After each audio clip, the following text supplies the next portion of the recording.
नमस्कार, good evening. MPCG 2020 देख रहे हैं आप सभी का स्वागत है। मैं हूं पुनीत पाठक और मैं हूं आप सभी के साथ रचना नितेश। हम आपके लिए लेकर आए हैं दिन भर की मध्य प्रदेश और छत्तीसगढ़ की खास खबरें। तो चलिए शुरुआत करते हैं इस बुलेटिन की।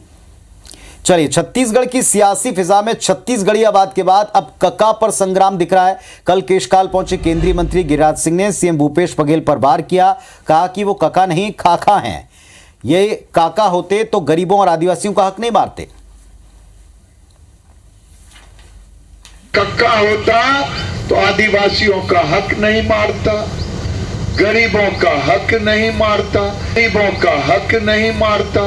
ये कक्का नहीं है, काका है, काका, और कर रहा है खा खा गरीबों का पैसा। तो आपने बयान भी सुना और इस बयान पर सीएम भूपेश बघेल ने पलटवार करते हुए कहा है कि प्रदेश की जनता उन्हें प्यार से कका कहती है।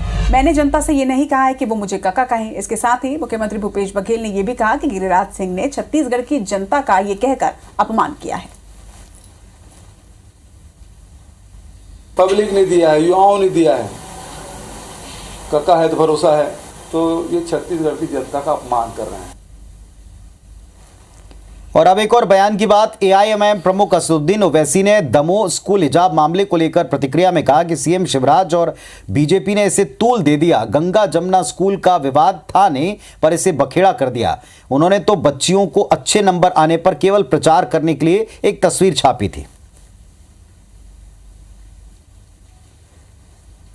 ओवैसी ने भोपाल में लव जिहाद मामले को लेकर सांसद प्रज्ञा सिंह ठाकुर पर भी तंज कसा। हैदराबाद में एक कार्यक्रम में उन्होंने कहा कि एमपी में साध्वी प्रज्ञा के कहने पर केरल स्टोरी फिल्म दिखाई गई और फिल्म देखने के बाद एक लड़की उसी रात अपने प्रेमी के साथ भाग गई। ये इश्क का मामला है, सरकार कबाब में हड्डी क्यों बन रही है। तो ओवैसी के धर्मांतरण वाले बयान पर पलटवार ना हो ऐसा कैसे होता। गृह मंत्री नरोत्तम मिश्रा ने कहा कि एमपी में धर्मांतरण का खेल चलेगा नहीं। ओवैसी की मानसिकता जिहादी है। यहां सवाल लव पर नहीं, जिहाद पर उठाए गए। वहीं मध्य प्रदेश में ओवैसी की पार्टी एआईएमआईएम के चुनाव लड़ने की भी खबर है, जिस पर केंद्रीय मंत्री फग्गन सिंह कुलस्ते का बयान अब सामने आया है। कुलस्ते का कहना है कि ओवैसी की पार्टी के चुनाव लड़ने से मध्य प्रदेश में 3 सीट से ज्यादा पर असर नहीं पड़ने वाला। इससे नुकसान कांग्रेस का ही होने वाला है, भाजपा को कोई फर्क नहीं पड़ता। बालोद के दल्लीराजरा नगर में अखिल भारतीय हल्बा अलबी आदिवासी समाज के 83वां स्थापना दिवस का आयोजन हुआ, जिसमें सीएम भूपेश बघेल शामिल हुए। समारोह में मुख्यमंत्री का भव्य स्वागत हुआ। इस दौरान मुख्यमंत्री ने समाज की मांग पर बालोद जिले के डोंडी में देवगुड़ी निर्माण के लिए 1 करोड़ की राशि प्रदान की। इधर मुरैना जिले के दौरे पर आए मुख्यमंत्री शिवराज सिंह चौहान ने सुरक्षा में तैनात मुरारी शर्मा के बेटे की शादी में शामिल हुए। सीएम का कहना है कि मुरारी मेरी सुरक्षा में लंबे समय से तैनात है और वो उनके परिवार के सदस्य की तरह है। वहीं दमोह में धर्मांतरण के मामले पर भी उन्होंने अपनी बात रखी और कहा कि किसी भी धर्मांतरण की इजाजत नहीं दी जाती। किसी को जो स्कूल भारतीय परंपरा के मुताबिक शिक्षा नहीं देगा, ऐसे स्कूलों पर कार्रवाई की जाएगी। छत्तीसगढ़ में आदिवासी समाज और अल्पसंख्यकों की नाराजगी बीजेपी कांग्रेस को भारी पड़ सकती है।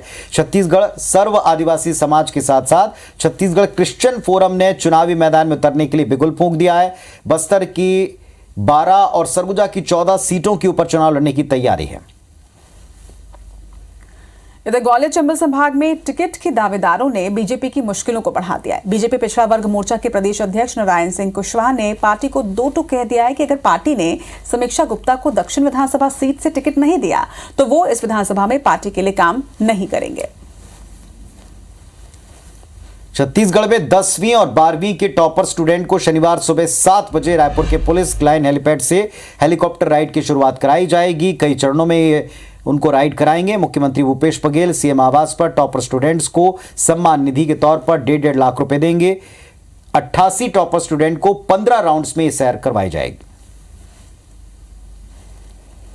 इधर मुरैना में केंद्रीय मंत्री नरेंद्र सिंह तोमर अपने पैतृक गांव उरेठी पहुंचकर कार्यकर्ताओं के साथ आसमानी मैया की पूजा अर्चना उन्होंने की। इस दौरान उन्होंने कांग्रेस पर जमकर निशाना साधा। साथ ही सीहोर में बोरवेल की घटना में बच्चे की मौत पर दुख जताया। अपने बयानों को लेकर पूर्व मंत्री भैयालाल राजवाड़े एक बार फिर विवादों में आ गए हैं। जनकपुर में भाजपा की जनाक्रोश सभा में मंच से कांग्रेस विधायक गुलाब कमरू पर निशाना साधते हुए उन्होंने कहा कि 4 महीने बाद चुनाव है, विधायक फिर आरटीआई लगाएगा, फिर दारू ढोएगा और पिलाएगा। उसकी बुद्धि कितनी है जनता जानती है। पूर्व मंत्री के बयान पर विधायक गुलाब कमरू ने पलटवार करते हुए कहा कि भैयालाल राजवाड़े की दिमागी हालत ठीक नहीं है।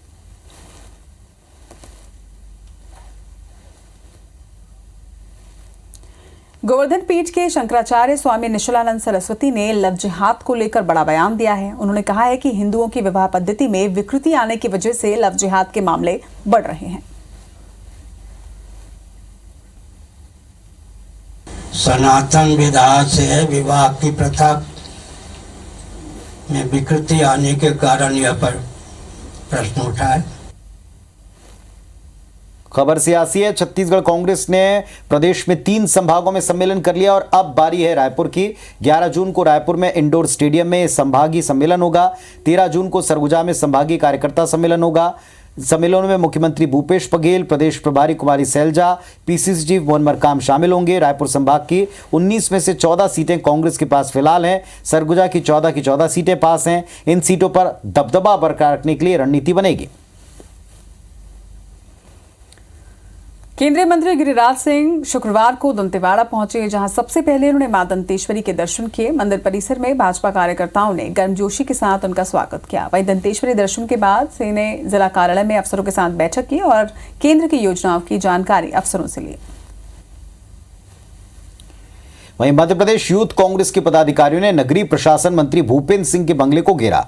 भोपाल स्थित उनके निवास के बाहर बड़ी संख्या में यूथ कांग्रेसी पहुंचे और मंत्री के खिलाफ जमकर नारेबाजी की, अनुपातहीन संपत्ति का आरोप लगाया, इस्तीफे की मांग की।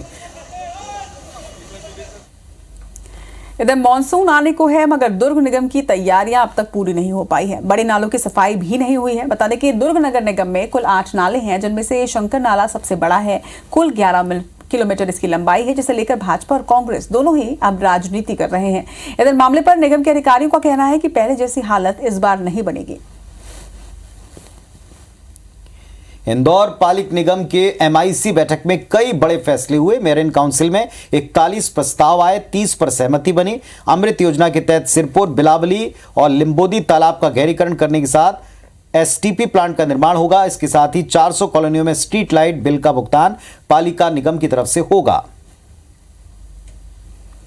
बिलासपुर में नगर निगम की उदासीनता और आधी अधूरी प्लानिंग एक बार फिर से शहरवासियों पर भारी पड़ रही है। प्रमुख चौक चौराहों में खुदाई से लोगों परेशान है। वहीं जगह जगह पर जाम की स्थिति भी इसकी वजह से निर्मित हुई है। वहीं ठीक मानसून के पहले नाला और नाली के निर्माण से अब निगम की प्लानिंग पर भी सवाल खड़े हो रहे हैं। इधर छत्तीसगढ़ में पटवारियों के अनिश्चितकालीन हड़ताल परेशानी का सबब है। 26वें दिन भी सख्ती के ऐलान के बावजूद ये जारी रही। हड़ताली पटवारियों ने प्रदेश के मुख्यमंत्री के नाम एक संदेश जारी किया। प्रदेश अध्यक्ष भागवत कश्यप ने मुख्यमंत्री को संबोधित करते हुए कहा कि उनकी सरकार ने पटवारियों की हड़ताल को गैर कानूनी घोषित कर हड़ताल पर एस्मा लगा दिया। यदि मुख्यमंत्री भरे मन से घोषणा कर देंगे पटवारियों की मांग नाजायज है, तो तत्काल वो अपनी हड़ताल खत्म करने को तैयार हैं। खबर दमोह की, जहां गंगा जमुना स्कूल मामले में रोज नए खुलासे हो रहे हैं। राज्य बाल आयोग की कार्रवाई के बाद स्कूल की जब्त किताबों में कुछ ऐसी किताबें भी सामने आई हैं जिनमें धर्म विशेष के प्रश्नों को पढ़ना और जवाब देना सभी बच्चों के लिए अनिवार्य था। हैरान करने वाली बात यह है कि केजी में ही विवादित सिलेबस बच्चों को पढ़ाया जा रहा था। इस किताब में 5 ऐसे सवाल थे जो धर्म विशेष की कट्टरता से जुड़े थे। छत्तीसगढ़ भाजपा के पास अब तक मुख्यमंत्री भूपेश बघेल के किसान और छत्तीसगढ़िया चेहरे का कोई तोड़ नजर नहीं आ रहा। यही वजह कि बीजेपी इस बार विधानसभा चुनाव प्रधानमंत्री के चेहरे, उनके काम, उनके कार्यकाल, उनकी योजनाओं, उनके विकास के दम पर लड़ेगी। इधर ये चर्चा है कि संगठन पदाधिकारी भूपेश बघेल के तोड़ के लिए ठेठ छत्तीसगढ़िया फेस ढूंढ रहे हैं। जो प्रदेश अध्यक्ष अरुण साव, ओपी चौधरी, सांसद विजय बघेल में से कोई एक हो सकता है। कांग्रेस ने इस पर तंज कसा है। इधर मध्य प्रदेश के जबलपुर में 3 तलाक का एक मामला सामने आया है। यहाँ एक युवक ने अपनी पत्नी को 3 बार तलाक कहकर घर से बाहर निकाल दिया। दोनों की जान पहचान सोशल मीडिया में इंस्टाग्राम से हुई थी और इसके बाद दोनों ने लव मैरिज की थी। मगर शादी के कुछ दिनों बाद से ही वो दहेज के लिए प्रताड़ित करने लगा और जब दहेज की मांग पूरी नहीं हुई तो उसने अपनी पत्नी को तलाक दे दिया।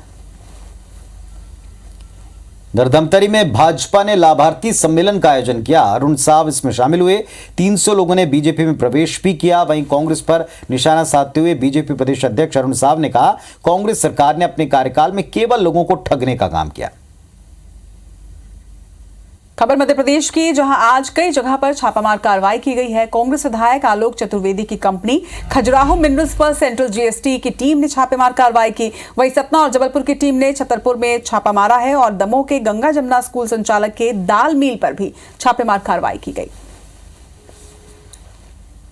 इधर रायपुर के एक सोसाइटी में एक युवती की संदिग्ध मौत के मामले में पुलिस केवल केस दर्ज कर पाई है। युवती की मौत को हत्या बताते हुए युवती के परिजनों ने आज पंडरी थाने को घेरा। स्थानीय कॉलोनी के निवासियों के साथ बीजेपी नेता पहुंचे और हत्या का केस दर्ज कर आरोपी की गिरफ्तारी की मांग की। स्थानीय लोगों ने कुछ देर के लिए चक्का जाम भी कर दिया। ग्वालियर में एक बार फिर से IBC 24 की खबर का असर हुआ है। हमने कल ग्वालियर में बढ़ते प्रदूषण के स्तर को लेकर एक खबर दिखाई थी। प्रदूषण को कम करने के लिए बीते 5 सालों में 100 करोड़ से ज्यादा की राशि यहां खर्च कर दी गई। इसके बावजूद प्रदूषण का स्तर कम नहीं हुआ था। तमाम दावे करने के बाद भी एयर क्वालिटी इंडेक्स 139 तक पहुंचा था। खबर दिखाई जाने के बाद नगर निगम की टीम एक्शन में आई और शहर में निकलकर सफाई की। रायपुर से खबर है, मोती बाग के कमर्शियल कॉम्प्लेक्स में आज सुबह भीषण आग लग गई। PNB ATM समेत 5 से 6 दुकानें जलकर खाक हो गईं। आग से कॉम्प्लेक्स के बाहर खड़ी गाड़ियां भी चपेट में आ गईं। आग किस वजह से लगी पता नहीं चल पाया। इसकी जांच हो रही है। सूचना पर फायर टीम ने पहुंचकर काबू पाया। इधर अनूपपुर जिला अस्पताल में प्रबंधन की बड़ी लापरवाही सामने आई। यहाँ मरीज को एक्सपायरी दवाई दे दी गई, जिससे उसकी तबीयत खराब हो गई। आनन फानन में मरीज के परिचितों को उसे नजदीक के डॉक्टर के पास ले जाया गया। वहीं मामले में मरीजों ने जिम्मेदार अधिकारियों से शिकायत भी की और CM हेल्पलाइन में भी शिकायत दर्ज करवाई गई है। बिलासपुर में एक मालगाड़ी डिरेल हो गई। मालगाड़ी का एक वैगन पटरी से उतर गया। बिलासपुर के हावड़ा एंड के यार्ड पर यह घटना घटी। खाली रैक की वजह से कोई दुर्घटना तो नहीं हुई, लेकिन इस घटना से डाउन और मिड लाइन बाधित हो गई। खाली रैक को मालगाड़ी बिलासपुर स्टेशन की तरफ ले जा रही थी, तब हादसा हुआ। भोपाल के रविंद्रनाथ टैगोर विश्वविद्यालय परिसर में प्राण प्रतिष्ठा समारोह कार्यक्रम का आयोजन किया गया। कार्यक्रम में शंकराचार्य निश्चलानंद सरस्वती शामिल हुए। आपको बता दें कि कार्यक्रम की शुरुआत में विश्वविद्यालय के कुलाधिपति संतोष चौबे ने शंकराचार्य का स्वागत किया। वहीं संगोष्ठी में शंकराचार्य ने कहा कि भारत विश्व गुरु बनने की दस्तक दे चुका है। आने वाला समय भारत का होगा। उन्होंने भारतीय ज्ञान की व्याख्या करते हुए ये भी कहा कि हमें विश्व गुरु बनना नहीं है, क्योंकि हम आज भी ज्ञान के मामले में विश्व गुरु ही हैं। वहीं कार्यक्रम के अंत में विश्वविद्यालय के कुलसचिव डॉक्टर विजय सिंह ने सभी का आभार व्यक्त किया।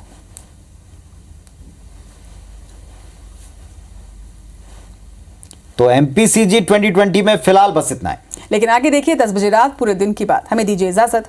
नमस्कार।